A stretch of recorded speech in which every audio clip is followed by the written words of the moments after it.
चावतात त्याच्यामुळे बी आणि प्रॉब्लेम येते असं मला. सकाळचे 9 वाजता आहेत आणि 6वा फोन आहे. लक्षात घ्या, आपल्याला आश्चर्य वाटेल थंडीचे दिवस नसतात. सर कसं काय दिसलं तुम्हाला ते अचानक? आम्ही जात होतो गेटच्या जवळ बास दिसला, तिथून इकडं आलं ते. तिथून आत आलं. सापाला तुम्ही बघू शकता, हा खरं तर यस खून करून असा थांबलाय साप.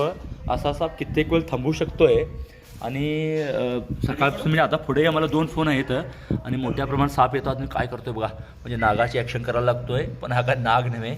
आणि मोठ्या प्रमाणात शहरात राहणारा साप स्वच्छ ठिकाणी पण लोक मारायचं नाही मी बोलवतात, पण सापाची माहिती पण करून घेणं तेवढंच गरजेचं आहे, लक्षात घ्या.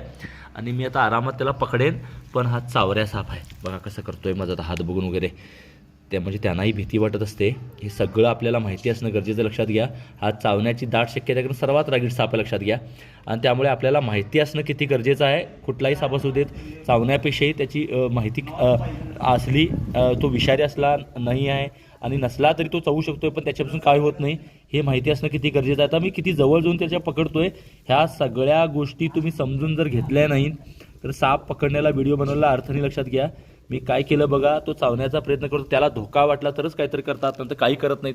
हे पुन्हा पुन्हा मी अधोरेखित करण्याचा प्रयत्न करतोय, सांगण्याचा प्रयत्न करतोय. ह्याच्यापाठी मी कारण आहेत, लक्षात घ्या. सर्वात जास्त चावणारा चेकड किलब्या किंवा वेरुळा म्हटला जाणारा हा साप आहे. पुढेही आपल्याला जायचं आहे, पुढं 2 कॉल आहेत आणि त्यामुळे मी ह्याला बंद करतोय. वेरुळ आहे, पण बऱ्याच गोष्टी मी तुम्हाला ह्या कृतीतून दाखवण्याचा प्रयत्न केला. साप कितीही विषारी, किती जर चावणारा जरी असला, त्याच्या जीवाला धोका वाटतं तेव्हा ते चावतात. आणि पकडणं वगैरे सगळं तुम्ही जे विचारता ते त्या सगळ्या स्वभावावरती, तुमच्या त्या अभ्यासावरती अवलंबून असतं आहे. फक्त तुम्ही भिवू नका यासाठी मी व्हिडिओ बनवत असतो. आणि या सापापासून काही धोका नाही, चावतोय मात्र जास्त, पकडूनसुद्धा चावला नाही, म्हणजे त्याच्या काही मर्यादा आहेत हे या व्हिडिओतून तुम्ही समजून घ्यावं ही विनंती. धन्यवाद.